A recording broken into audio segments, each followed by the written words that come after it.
Oh, kalau closing nanti dari Pak Salim Said, Pak.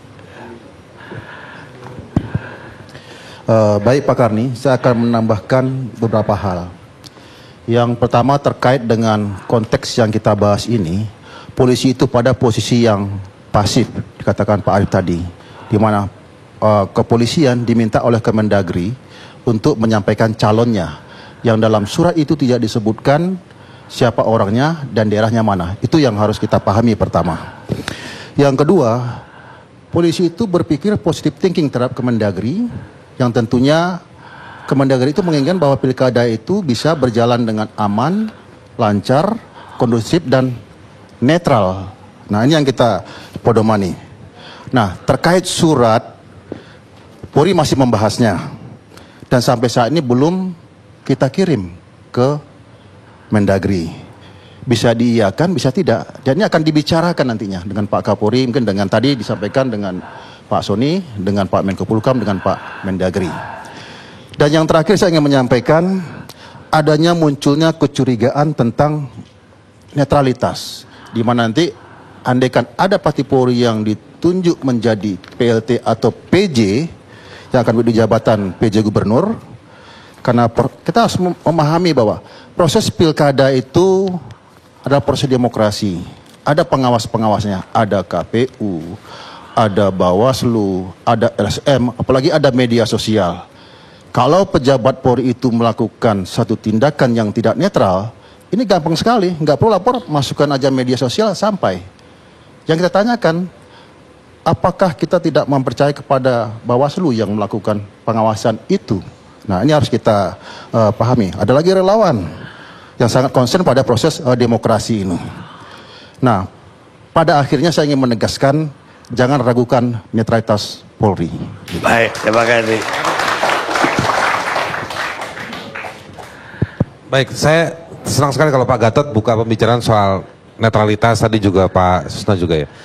Saya kasih pengalaman. Saya dulu dampingi masyarakat Kota Kosong tahun lalu di Kota Pati.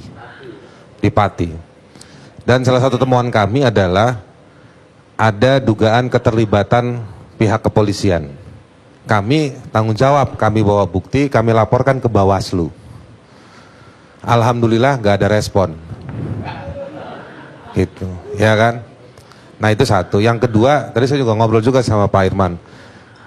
Mari kita cek sama-sama. Tapi menarik melihat apa yang terjadi di Makassar hari ini. Tiba-tiba Wali Kota Makassar, Dani, dapat laporan, info yang saya kumpulkan 47 laporan, mendadak. Dani mau maju juga jadi Wali Kota, ya kan? Nah, dan juga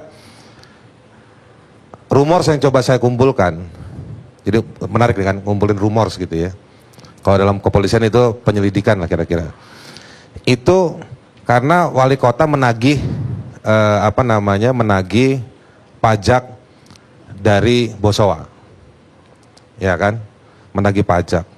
Nah juga tapi juga ini udah 10 tahun pajaknya nggak dibayar. Ada salah satu area yang bisa diambil pajaknya oleh pemerintah daerah kota. Nah tetapi di situ juga Dani bersaing dengan ada anggota keluarga dari pemilik kerabat perusahaan tersebut. Nah tiba-tiba ada banyak pemeriksaan terhadap terhadap entitas-entitas pekerjaan di dalam pemerintahan kota. Saya ke Makassar kira-kira seminggu yang lalu, beritanya masih headline pemeriksaan tersebut. Artinya proses hukum sama-sama menghormati, polisi menghormati, wali kota juga menghormati tersebut. Nah saya mau bilang begini, ada hal tertentu yang suasananya, aromanya menuju ke pilkada, belum masuk wilayah waktunya si Bawaslu nih Pak Gatot. Tapi juga tadi saya mau bilang, dengan pengalaman Pati, Kota Kosong, akhirnya saya ngotot bawa Kota Kosong, legal standingnya nggak ada, tapi di MK akhirnya diterima, tapi meskipun akhirnya kita kalah. Itu udah kita tempuh, dan ada tim Satgas gabungan kan Pak Gatot di setiap pilkada itu. Polisi ada di situ juga.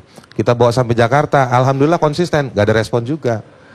Gitu. Jadi maksud saya begini, melihat demokrasi secara institusional, tadi Pak Lukman itu bagus, tapi juga kadang-kadang demokrasi dilihat sebagai institusional semata, mekanisme.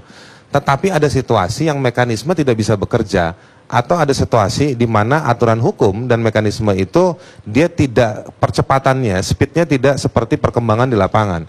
Nah, ini pengalaman tahun lalu juga bisa diambil pembelajaran. Pati waktu itu disebutkan oleh Kapolri pada waktu itu sebagai zona merah. Harus hati-hati karena ada kecenderungan politik pada wali kotanya waktu itu yang sangat agresif. Ini saya cuma ingin mengimbangi saja informasi dari Pak Gatot tadi diberikan kepada masyarakat. Terima kasih.